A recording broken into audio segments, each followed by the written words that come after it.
इस एपिसोड की शुरुआत में हाओचेन और जिंगयू को देखते हैं, जहां जिंगयू हाओचेन को कुछ चमकता हुआ देते हैं तो हाओचेन पूछता है कि ये क्या है। जिंगयू बताते हैं कि इसकी इस दुनिया में बहुत कीमत है क्योंकि ये सभी को स्ट्रॉन्ग बनाता है। वो बताते हैं कि सिर्फ इस एक फर्नेस से तुम बहुत ज्यादा स्ट्रॉन्ग बन जाओगे और इस दुनिया में सिर्फ 74 फर्नेस है और सभी फर्नेस की अपनी एक अलग खास बात है। जैसे कि एक फर्नेस जिसने तुम्हारी जान बचाई थी, वो बताते हैं कि इसका इस्तेमाल सिर्फ दुश्मन को खत्म करने के लिए करते हैं। जिंगयू आगे कहते हैं कि ओलिट्रेशन फर्नेस मेरे हाथ में है और हाओचेन को बताते हैं कि यह नाइट्स ऑफ द गार्जियन से बना है। दरअसल हाओचेन एक गार्जियन नाइट बनना चाहता था। फिर जिंगयू हाओचेन का हाथ पकड़ते हैं और उसकी उंगली से थोड़ा सा खून उस फर्नेस के ऊपर डाल देते हैं और कहते हैं कि इसे अपना खून देना पड़ेगा ताकि हमें रास्ता बताए। यह कहते ही वो कहते हैं कि अब यह पूरा तैयार हो चुका है और वो अचानक से हाओचेन की तरफ उस फर्नेस को मारते हैं और हाओचेन नीचे की तरफ गिरने लगता है। तभी जिंगयू कहते हैं कि तुम अभी उस जगह पर हो जहां तुमने अपनी एनर्जी को स्टोर करके रखा है, इसे एनर्जी स्पेस कहते हैं। फिर जिंगयू उस फर्नेस की रैंक बताते हैं कि इसकी रैंक 74 में से 68 है, पर ये फिर भी बाकी फर्नेस से अलग है। हाओचेन पूछता है कि क्यों।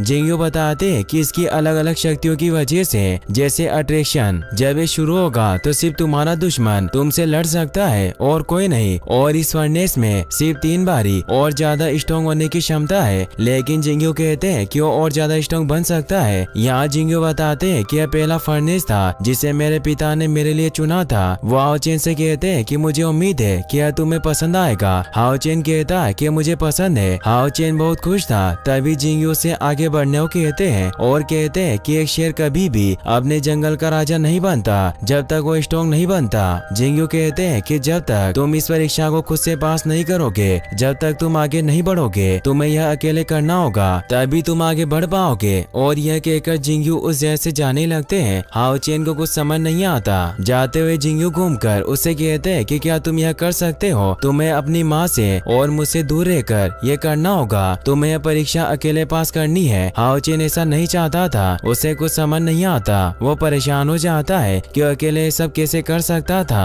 हाओचेन अपने पिता की तरफ तेजी से भागता है, लेकिन तभी उस फर्नेस के अंदर से कुछ चमकती हुई चेन बाहर आती है और हाओचेन को पकड़ लेती है। हाओचेन उससे आजाद होने की पूरी कोशिश करता है। वो बहुत ज्यादा दुखी और परेशान हो गया था, लेकिन तभी जिंगयू रुकते हैं और हाओचेन से कहते हैं कि इतना दुखी मत हो। हाओचेन जिंगयू से कहते हैं कि मैं चाहता हूँ कि तुम बहुत स्ट्रॉन्ग नाइट बनो। वो कहते हैं कि मैं तुम्हारी कमजोरी जानता हूँ, इसलिए मैं यह कह रहा हूँ। मैं चाहता हूँ कि तुम्हारी माँ और मेरे जाने के बाद तुम अपना अच्छे से ख्याल रखो और मेहनत करो। हाओचेन कहता है कि मुझे भी साथ ले चलो। जिंगयू कहते हैं कि हाओचेन रोना बंद करो, यह सब बस कुछ समय के लिए ही है। फिर जिंगयू वहाँ से चले जाते हैं। उनके जाने के बाद हाओचेन बहुत रोता है और चिल्लाता है। फिर हम जिंगयू को हाओचेन की माँ के पास देखते हैं, जो जिंगयू से कह रही थी कि हाओचेन मेरे बिना नहीं रह सकता। जिंगयू भी दूसरी तरफ मुंह करके रो रहे थे। तभी वो आंसू छुपाते हुए हाओचेन की माँ से कहते हैं कि हाओचेन के पास एक मिशन है जिसे उसे पूरा करना है और वो बहुत स्ट्रॉन्ग है, लेकिन अगर तुम यहाँ रही तो तुम उसकी सबसे बड़ी कमजोरी होगी और ऐसे हाओचेन कभी स्ट्रॉन्ग नहीं बन पाएगा और मैं ऐसा नहीं चाहता। तभी हाओचेन की माँ के आंसू जैसे हाओचेन के चेहरे पर गिरते हैं। दूसरी तरफ हाओचेन को अपनी माँ दिखाई देती है और वो भागता हुआ अपनी माँ के गले से लग जाता है और उन्हें रोते हुए वहाँ से जाने से मना करता है। उसकी माँ उसे चुप कराती है और कहती है कि हमारे वादे को याद करो, तुमने वादा किया था कि तुम एक स्ट्रॉन्ग नाइट बनोगे और मेरी रक्षा करोगे। और फिर वो अपने हाथ की छोटी वाली उंगली को आगे बढ़ाती है, साथ ही हाओचेन भी। फिर हाओचेन की माँ उसके सर पर हाथ रखती है। हाओचेन बस उन्हें देख रहा था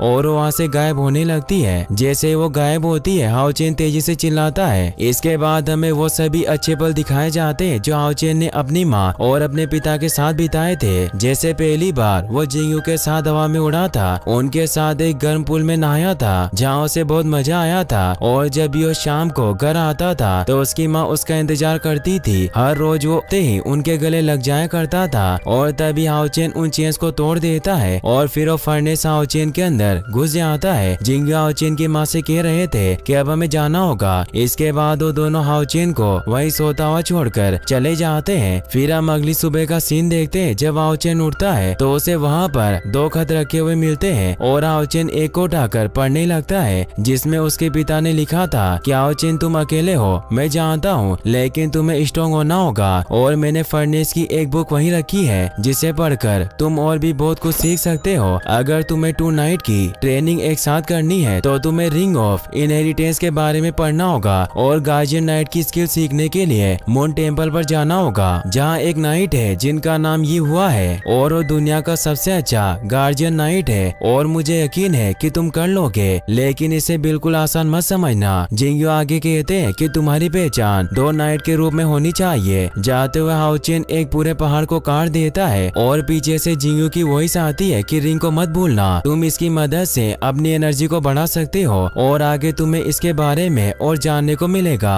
आगे जिंगयू कहते हैं कि अगली बार जब मैं तुम्हें देखूंगा तो उम्मीद करता हूँ कि तुम बहुत स्ट्रॉन्ग हो चुके होंगे और जब तक तुम लेवल 7 रैंक नाइट नहीं बन जाते और सिल्वर प्रोटेक्टिव आर्मर हासिल नहीं कर लेते हमें ढूंढने की कोशिश मत करना। इसके बाद हम हाओचेन को ओडिन शहर में देखते हैं, जहाँ खुद से कह रहा था कि अगर मैं ऐसे ही डीमन को खत्म करता रहा तो ओडिन शहर को कभी नहीं बचा पाऊंगा, मुझे स्ट्रॉन्ग बनना होगा उनके लिए जिनसे मैं प्यार करता हूँ। इसके बाद हमें डीमन लॉर्ड फेंग जियो को दिखाया जाता है जिसके पास डेविल एंजल पाइमोन रैंक 9 को दिखाया जाता है जो कि फेंग जियो के पास आया होता है। वो ने बताता है कि 71 डीमन वुल्फ जिंगयू के हाथों मारा गया। जिंगयू ने उसके क्राउन को भी तोड़ दिया। फेंग जियो से कहता है कि ठीक है और उसके पास आकर कहता है कि तुम्हारे पास और भी कुछ करने को है। पाइमोन कहता है कि मुझे पता है और कहता है कि वक्त आ ही गया 6 साल बाद और कहता है कि मैं ऑस्टिन ग्रिफिन को ढूंढ ही लूंगा। इसके बाद हम हाओचेन को देखते हैं जो मून टेम्पल में वापस आ गया था